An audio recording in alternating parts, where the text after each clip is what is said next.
I was pregnant, and he asked for a break. The test had 2 lines. I stared at them for a long time. Long enough for the bathroom light to begin, flickering like it couldn't decide whether it wanted to stay on or surrender to the dark. My hands were trembling. Not violently, not dramatically, just enough to make the small plastic stick feel heavier than it was. 2 lines. I had imagined this moment before. Not like this. Not alone on the cold bathroom tiles with my back pressed against the bathtub and my heartbeat echoing louder than the ticking clock outside the door. I had imagined laughter. Maybe tears, but happy ones. His arms around me. His voice saying, "We're going to be parents." Instead, there was only silence. I pressed my palm against my stomach. It felt the same. Flat. Quiet. Ordinary. But it wasn't ordinary anymore. "Okay," I whispered to myself. My voice sounded foreign, like it belonged to someone braver. "Okay?" I reached for my phone, then hesitated. My thumb hovered over his name. Daniel. The screen showed a photo of us from last summer at the lake. He was squinting in the sunlight, his arm wrapped around my shoulders. I looked so small next to him. So certain. We had talked about children before. Late, night conversations tangled in bedsheets. One day, he would say, brushing hair from my face, "When we're ready." I don't know when ready was supposed to be. I only knew that. No had arrived without asking for permission. I called him. He answered on the 3rd ring. "Hey," he said, distracted. I could hear traffic in the background. "What's up?" My throat tightened.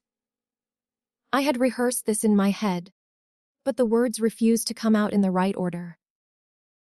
"Are you driving?" I asked. "Yeah." "Why? Everything okay?" "Everything okay?" I took a test. There was a pause. Not long. Just enough. "What kind of test?" he asked, but his voice had already shifted. "A pregnancy test." The traffic noise seemed to grow louder, like the world rushing past him while mine had stopped completely. "And," he said, "it's positive." The silence that followed was not the silence of surprise. It was calculation. "Oh," he breathed. I waited for something else. For warmth. For disbelief that turned into laughter. For anything. "Are you sure?" he asked. "Yes." Another pause. I could picture him gripping the steering wheel, jaw tight, eyes focused on the road as if it were suddenly the most important thing in his life. "Okay," he said finally. "Okay." But it didn't sound like okay. "Daniel." My voice cracked. "Say something." I didn't expect this." "Neither did I." "We were careful." "I know." The word careful hung between us like a fragile excuse. He exhaled sharply. "This is a lot." I swallowed. "Yeah." "I'm about to get to work. Can we talk about this later?" Like, really talk. The request felt reasonable. Responsible, even. But something inside me began to shift, like a small crack forming beneath a heavy weight. "Sure," I said. "Okay. I love you." The words came automatically. Habit? Muscle memory? I love you too, I replied. But when the call ended, the bathroom felt colder than before. I stayed there for a long time, sitting on the tile, staring at nothing. My mind began painting futures against my will. A crib in the corner of our bedroom. Tiny socks in the laundry. Daniel holding a newborn with uncertain hands. I smiled despite the fear. A baby. Our baby. I stood up slowly and looked at myself in the mirror. I searched my reflection for some sign that I had changed. I looked exactly the same. You're going to be a mom, I whispered. The word mom made my eyes sting. I spent the rest of the day in a strange fog. I folded laundry. I didn't remember starting. I washed dishes that were already clean. I touched my stomach every few minutes, as if checking to see if it was still real. By the time Daniel came over that evening, the sky outside had turned a deep, bruised purple. He didn't knock the way he usually did. 3 playful taps. This time, it was 2 firm ones. I opened the door. He looked tired. More than tired. His eyes avoided mine as he stepped inside. Hey, he said quietly. Hey. We stood there for a moment, the air between us thick and fragile. Do you want some water? I asked. Sure. A normal words. Normal gestures. As if we weren't standing at the edge of something that could change everything. He sat at the kitchen table while I handed him a glass. He didn't drink it. So, he began, rubbing his hands together. You're sure? Wes. You're going to go to a doctor and confirm, right? Of course. He nodded. Silence again. I couldn't stand it. What are you thinking? He leaned back in his chair and looked at the ceiling, as if the answer might be written there. I'm thinking, this is bad timing. A bad timing. The words pierced deeper than I expected.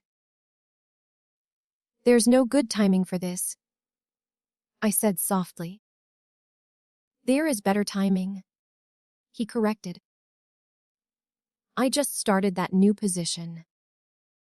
We're not even living together yet. We barely have savings. Would figure it out. You don't know that.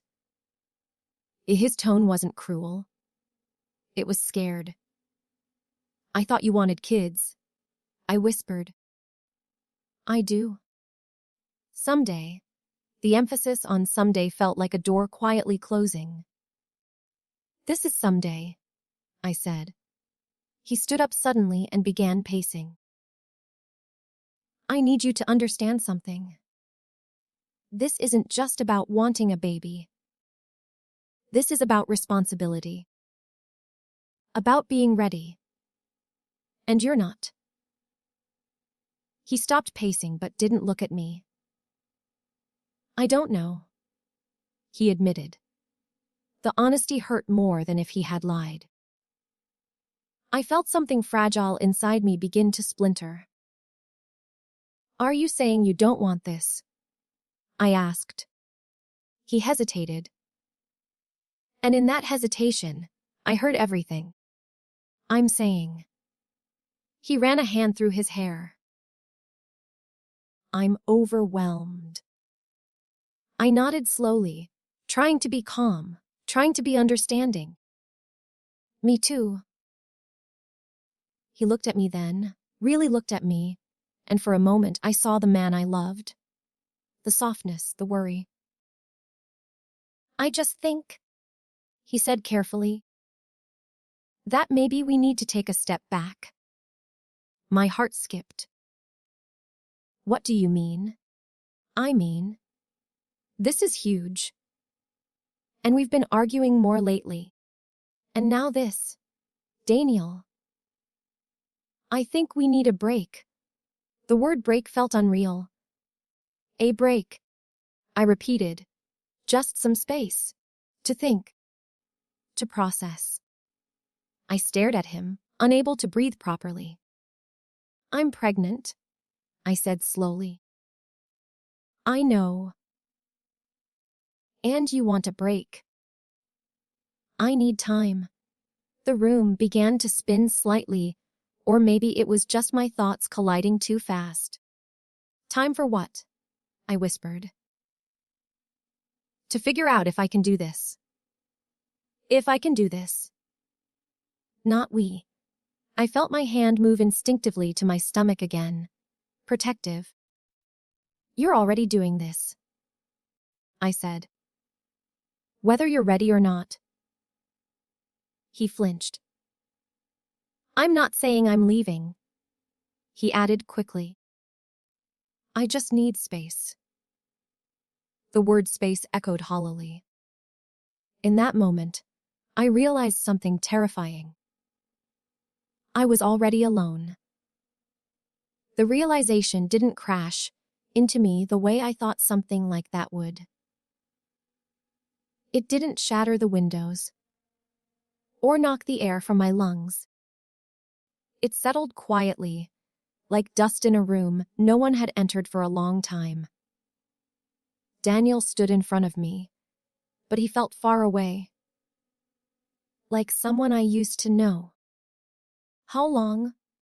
I asked, surprised at how steady my voice sounded. What?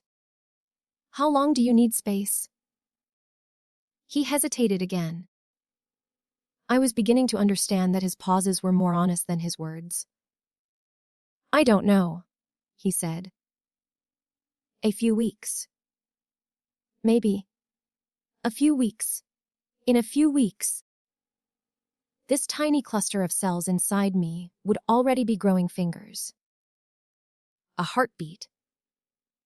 In a few weeks, I would wake up nauseous and exhausted and terrified, and he would be somewhere else, processing. And during those weeks, I asked, what am I supposed to do? I'm not telling you what to do. That's the problem. He rubbed his face, frustrated. Why are you making this harder? The question stung. I'm not making this harder, I said quietly. This is hard. Silence again. He picked up his glass of water, finally taking a sip, as if hydrating would help him say the right thing. It didn't. I care about you, he said. You know that. I did. The words slipped out before I could soften it. His jaw tightened.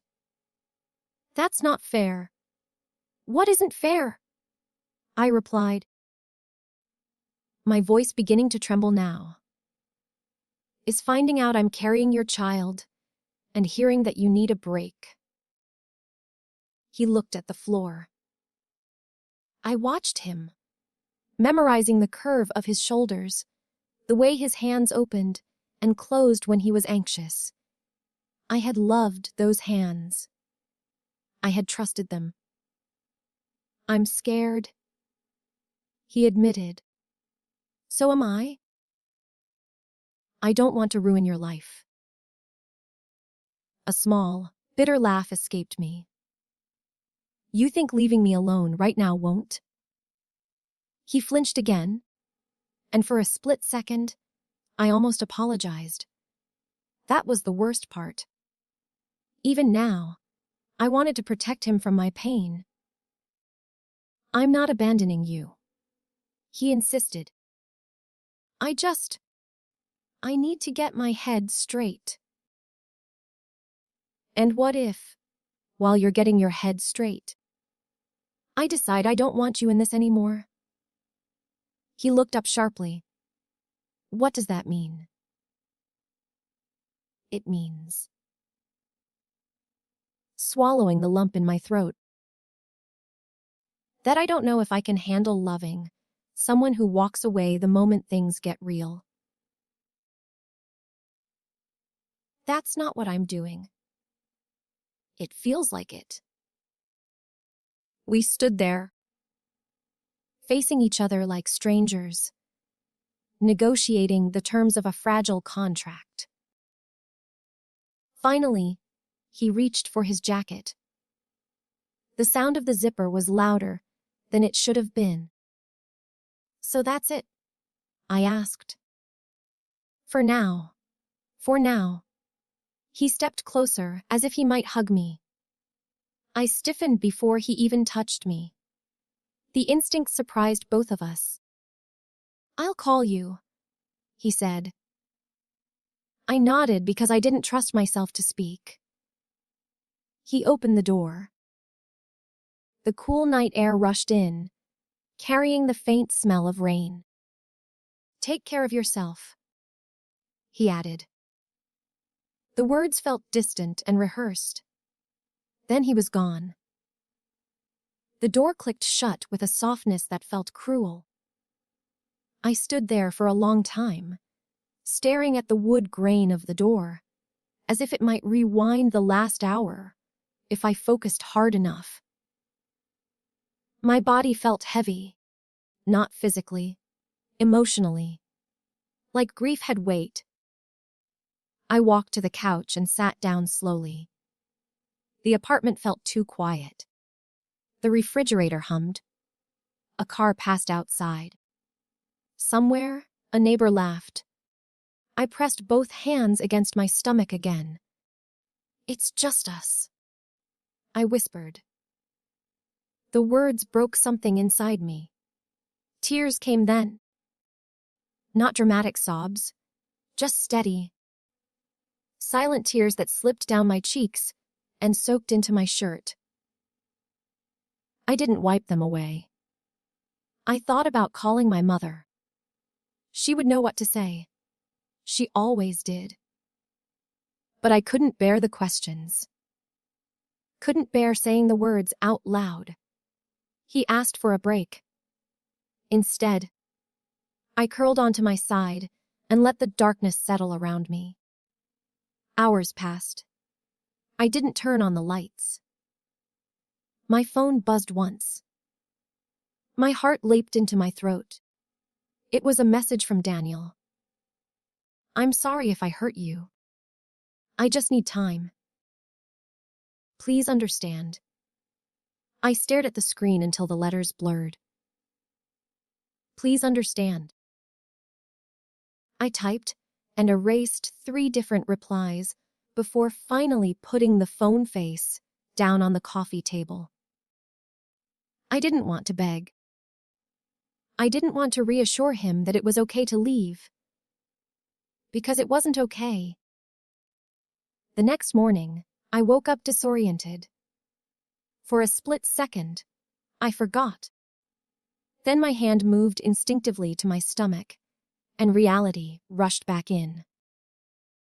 I sat up slowly. The apartment looked the same. Nothing had shifted.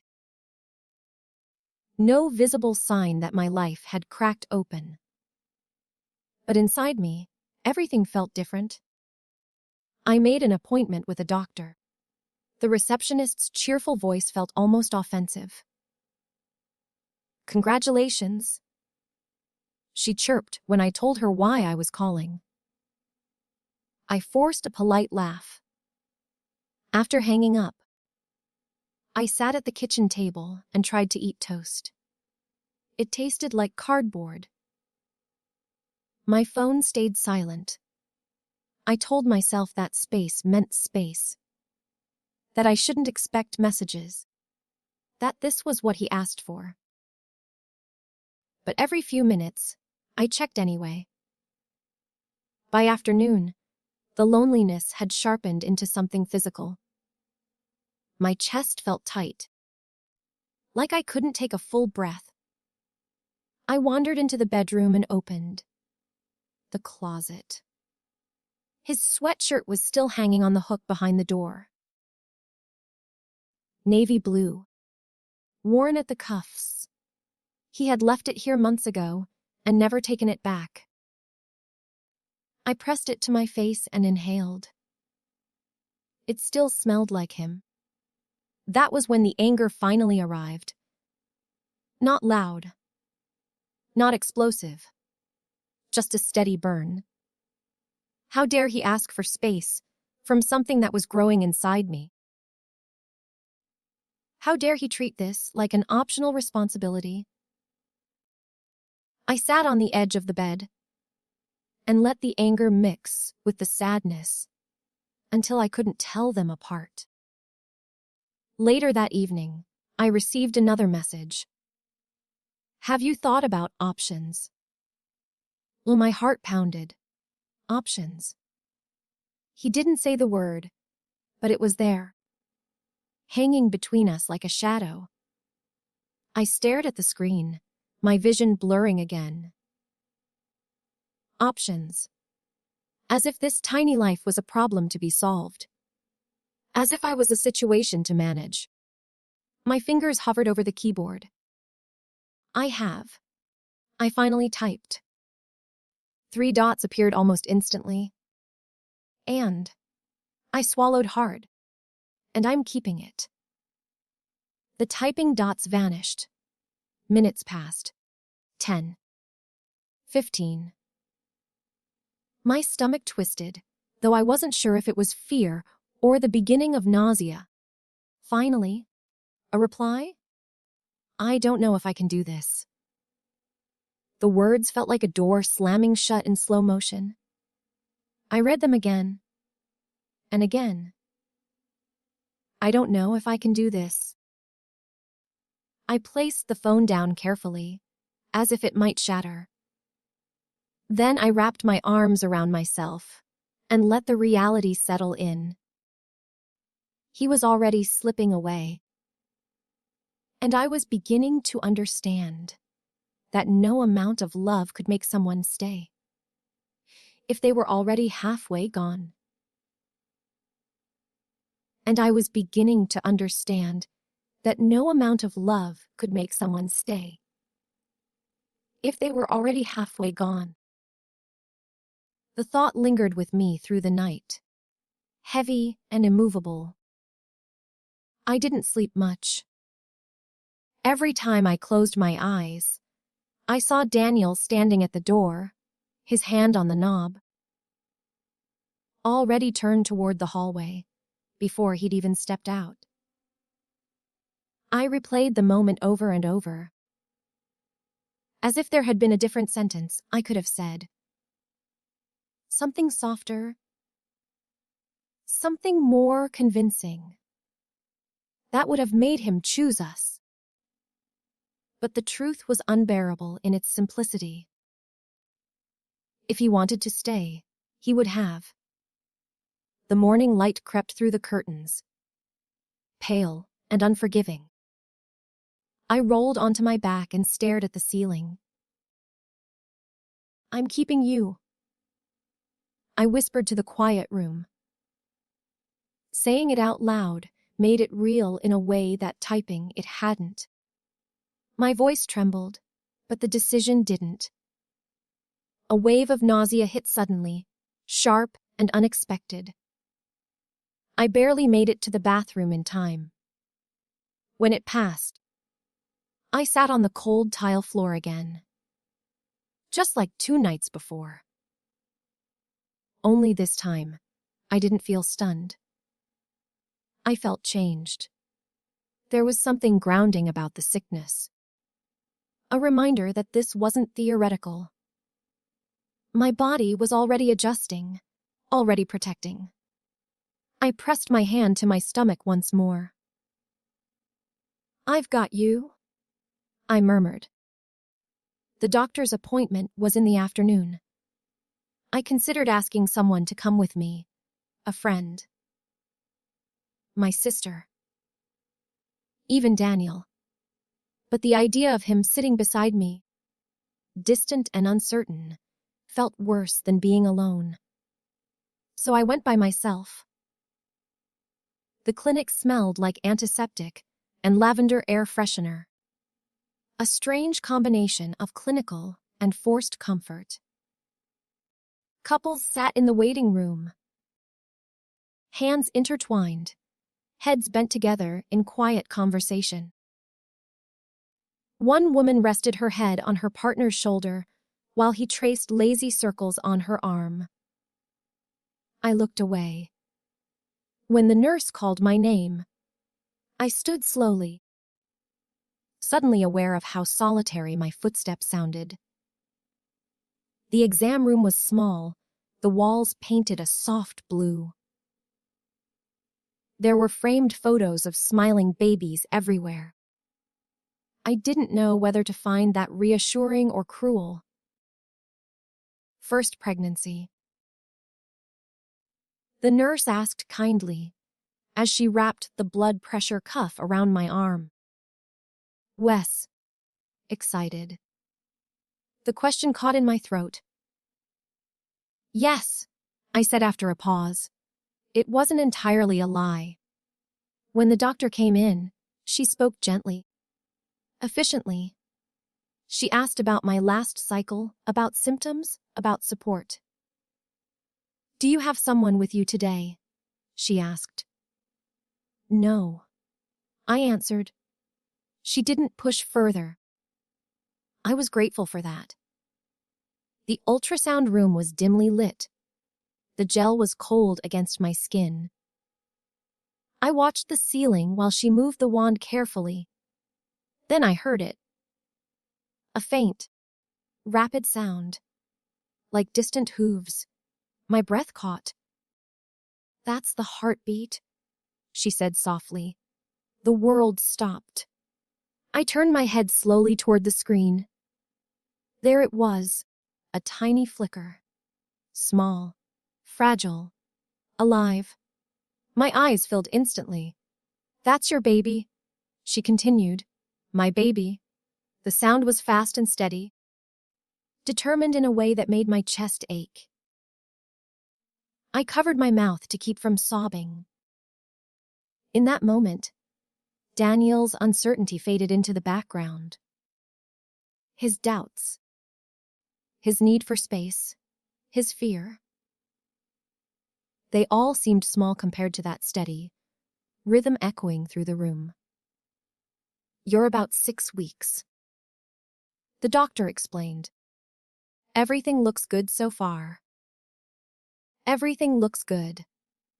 I nodded, unable to speak. When I left the clinic, they handed me a small printed photo. Grainy, indistinct, but precious beyond words. I sat in my car and stared at it. 6 weeks. For 6 weeks, this life had been forming quietly inside me, while I worried about work deadlines and grocery lists, and whether Daniel seemed distracted lately. 6 weeks. I picked up my phone. My fingers hovered over his name. He deserved to know. He had a right to hear the heartbeat, even if he didn't want to. I called. It rang longer this time. Finally, he answered. Hey. His voice was cautious. I went to the doctor. Silence. And there's a heartbeat. Another silence, but different from before. He wasn't calculating now. He was listening. You heard it? He asked quietly. Yes. I closed my eyes, remembering the sound. It's fast, strong. He exhaled slowly. I don't know what to say. You don't have to say anything. This is real now. It was always real. I know. Hearing that. His voice trailed off. For a brief second, I imagined him softening. Imagined him realizing that fear wasn't bigger than this. Do you want to see the picture? I asked gently. There was a long pause. I don't know if that's a good idea, he said finally. The words landed like ice water. Because I'm trying to think clearly. And if I see it, if I get attached. Attached. I looked down at the tiny image in my hand. It's already attached. I whispered. To me. He was quiet. I'm not ready, he said. The sentence felt rehearsed, like something he'd been telling himself over and over. I felt the warmth of the ultrasound. Gel, still lingering on my skin, a phantom reminder of what I had just witnessed. I don't need you to be ready, I said softly. I just need to know if you're staying. The question hung between us, heavy and impossible. I don't know, he replied. And there it was again. Not anger, not cruelty, just absence. I nodded, though he couldn't see me. Okay, I said. Okay, Wes. What does that mean? It means I'm done asking you to choose. He inhaled sharply. That's not fair. No. I agreed. It's not. My voice didn't shake this time. I'm going to have this baby. I continued. With or without you. He didn't respond, and in that silence, I felt something inside me settle. Not peace, but resolve.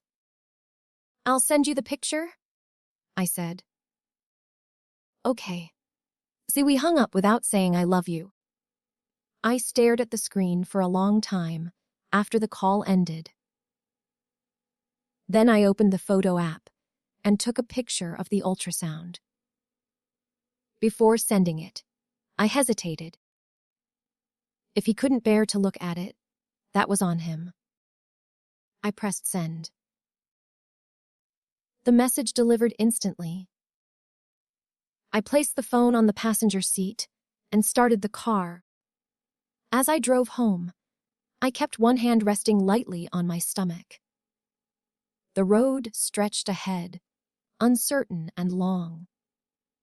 But for the first time, since seeing those two lines, I didn't feel completely powerless. I felt afraid. I felt heartbroken. But beneath it all, I felt something stronger beginning to grow alongside the tiny heartbeat inside me. A quiet understanding. If he walked away, I would still move forward. The sentence repeated in my mind, like a vow I wasn't sure I was strong enough to keep. When I got home, the apartment felt different. Not emptier, just clearer. As if the uncertainty that had been clinging to the walls had finally settled into something solid and defined. I placed the ultrasound photo on the kitchen table and stared at it again. It was barely recognizable as a baby. Just a blur. A small crescent of light. But I had heard the heartbeat. That changed everything. My phone buzzed. I didn't rush to it this time. When I finally picked it up, there was a single message from Daniel. I looked. That was it. No explanation. No emotion. Just 2 words. I sank into a chair, reading them again. I looked. I imagined him alone somewhere. Maybe in his car again. Maybe sitting on the edge of his bed, staring at the same image. I imagined his face tightening, his thoughts racing. I typed slowly. And the reply didn't come immediately. Minutes stretched. Then, it makes it harder. I closed my eyes. Harder. Not beautiful. Not overwhelming. Not real. Harder. I know. I wrote back. Another pause. I don't hate you, he added. The message felt strange, almost defensive. I didn't think you did, I replied. I just feel trapped. The word hit me like a slap. Trapped? By what? Responsibility? Consequence? Me? I stared at the screen, my heart beating louder than it should have. You're not trapped. I typed carefully. You're choosing. 3 dots appeared. Disappeared. Appeared again. I need more time. I didn't answer. Because there was nothing left to say. The days that followed moved slowly, like thick syrup pouring from a bottle. Every morning brought new waves of nausea. Every evening brought silence from him. He didn't call. He didn't ask about symptoms. He didn't ask how I was feeling. He sent short messages every couple of days. Neutral. Detached. Hope you're okay. I'm thinking. I just don't want to mess this up. But each one felt like a thread barely connecting us. I stopped reaching first. It became clear that the more I tried to pull him closer, the further he drifted. One evening, about a week after the ultrasound, I found myself standing in the baby aisle of a grocery store. I hadn't meant to walk there. I was buying crackers because they were the only thing I could stomach.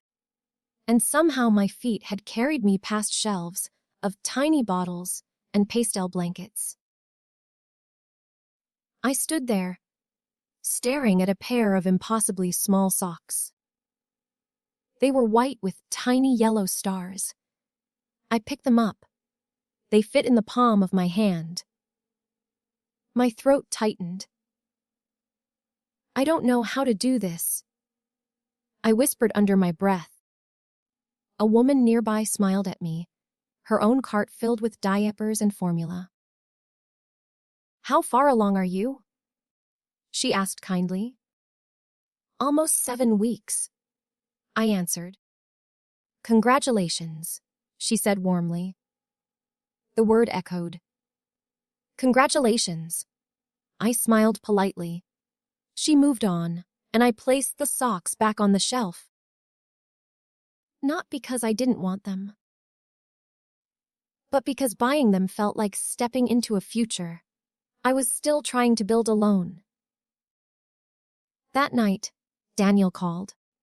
The sound of his name on my screen still made my stomach flip. I answered. Hey. His voice sounded tired. Hey. There was no small talk. I've been thinking a lot. He began. I braced myself. I don't think I can be what you need right now. The words were calm. Measured. I'm not asking you to be perfect, I said quietly. I know. But even that feels like too much. I sat down slowly on the edge of the couch. So what are you saying? He exhaled. I think it's better if we really take a break. Not just space. A real break. The room felt suddenly airless. For how long? I don't know. The same answer. Always the same. And during this break, I asked carefully, are you planning on being part of this child's life? Silence. Longer this time. I don't know, he said finally. Something inside me cracked. Not loudly, but permanently. You don't know. I repeated. I'm being honest. Honest would have been saying you're leaving. That's not what I said. It's what you mean. He didn't argue. Tears slid down my face, but my voice stayed steady. You said you loved me. I do. You said you wanted a future. I did. Past tense. The distinction cut deep. I can't force you. I whispered. I know. And I won't beg you. I'm not asking you to. I almost laughed at the absurdity. Then what are you asking? He hesitated. For you to understand. The same plea as before. Please understand. I looked down at my stomach. At the life that was growing without hesitation. I understand, I said slowly. You're not ready. He was quiet. And I am. The words surprised even me with how firm they sounded. I never wanted to hurt you, he said. But you did. Another silence. I think it's better if we don't talk for a while, he added. The final thread. Snapped gently. Okay, I said. He waited, as if expecting me to protest. I didn't. Take care, he murmured. The same words as before. This time, I didn't reply. The line went dead. I lowered the phone and stared at the blank screen. For a few seconds, I felt nothing. Then the weight hit. Not just heartbreak, but abandonment. I curled onto the couch, holding my stomach, letting the tears come freely now. I'm sorry. I whispered to the tiny life inside me. I'm so sorry he can't see you the way I do. The apartment echoed with my quiet sobs when hours passed before I moved. When I finally stood, my reflection in the dark window startled me. I looked different. Not physically, but older. As if in the span of a week, I had aged years. I walked to the kitchen table and picked up the ultrasound photo again. The tiny flicker frozen in time. You and me? I said softly. And for the first time since Daniel asked. For a break. I didn't feel like I was waiting for him to come back. I felt like I was already stepping into a life without him. The realization didn't come with strength or triumph. It came quietly. Like the first cold morning of winter. Sharp, undeniable, and impossible to ignore. Weeks passed. The silence between Daniel and me became permanent. At first, I checked my phone obsessively, expecting regret to arrive in the form of a late night confession. But regret never came. Neither did another message. My body changed slowly. At 8 weeks, the nausea ruled my mornings. At 9, exhaustion wrapped itself around me, like a heavy coat I couldn't remove. By 10 weeks, my jeans felt tight at the waist. Each symptom was a reminder. You are not alone. And yet, in every practical way, I was. I told my mother one Sunday afternoon. I drove to her house with shaking hands, rehearsing explanations that dissolved the moment she opened the door. She looked at my face for 2 seconds before pulling me into her arms. What happened? She asked softly. I broke down before I could answer. We sat at her kitchen table, the same one where she used to braid my hair before school. I told her everything. The test, the heartbeat, the break, the word trapped. She didn't interrupt. When I finished, she reached across the table and took my hands. You are not alone, she said firmly. Not as long as I'm alive. I cried harder at that. I thought he was different. I whispered. Sometimes, she said gently.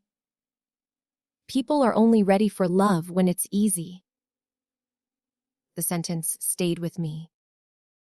People are only ready for love when it's easy. I stopped expecting Daniel to grow into someone he wasn't. At 12 weeks, I had another ultrasound. This time, the baby looked more like a baby. A small head. Tiny limbs. I lay there in the dim room again, but I wasn't waiting for someone to squeeze my hand. I watched the screen alone. And I smiled. The heartbeat was steady. Stronger now. Everything looks healthy, the technician said. Healthy. The word felt like a gift. I began to talk to my baby at night. Quiet conversations in the dark. I don't know who you'll look like, I murmured once, tracing small circles over my stomach. But I hope you get my stubbornness. I didn't mention Daniel's smile, or his laugh, or the way he used to pull me close without warning. I stopped letting my memories romanticize him. Because love should not disappear when things get hard. Around 16 weeks, I felt it. A flutter, so faint I almost dismissed it as imagination. But then it came again. A small, delicate movement from within. I froze. Tears filled my eyes instantly. Hi, I breathed. It was the first time I felt undeniable proof that this was more than a heartbeat on a screen. This was a person. A few days later, I received a message from an unknown number. I heard you're still going through with it. I knew immediately. Daniel. My hands trembled as I replied. Yes. A pause. I just wanted to make sure you're okay. The words felt hollow. I am. Oh, another pause. I don't think I'm ready to be involved. There it was. Final. Clean. The strange thing was, I didn't feel shattered. I felt sad, but not broken. I understand. I typed. This time, I meant it. There was no anger left. Just acceptance. He didn't reply again. And that was the last time we spoke. Months continued to pass. My belly grew round and unmistakable. Strangers smiled at me in grocery stores. Cashiers asked when I was due. Each question used to sting. Now, it didn't. I painted the spare room a soft cream color, with my mother's help. We assembled a crib together, laughing at the confusing instructions. She folded tiny onesies with reverence. I did buy the socks with the yellow stars. I kept them in the top drawer. At night, when the house was quiet, fear would still visit me. What if I wasn't enough? What if one day my child asked why their father wasn't there? I practiced the answer in my head. Because he wasn't ready. And that had nothing to do with you. The night my labor started, rain tapped gently against the windows. I stood in the living room, breathing through the first contraction, gripping the back of a chair. This is it, I whispered to myself. My mother drove me to the hospital. The hours that followed blurred together. Pain and anticipation intertwined. I had never felt so vulnerable. Or so determined. When it was time to push, I thought I would break. But somewhere in the middle of the pain, I remembered the bathroom floor. The two lines, the silence. And I realized how far I had come since then. With one final, desperate effort, the room filled with a cry. Sharp, alive, they placed the baby on my chest. Slippery, perfect, I sobbed openly. I whispered through tears. 10 fingers, 10 toes. A small, wrinkled face searching instinctively for comfort. You're here, I breathed. All the nights of doubt. All the unanswered messages. All the loneliness. They faded in the presence of that tiny body curled against mine. In that moment, I understood something with absolute clarity. I had never been abandoned. I had been chosen. By this child.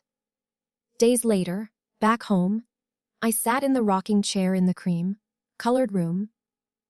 The rain had stopped. Sunlight filtered softly through the curtains. My baby slept against my chest, breath warm and steady. I looked down at the tiny face. You will never have to wonder if you were wanted, I whispered. Because even when he asked for a break, even when he walked away, I didn't. And I never would.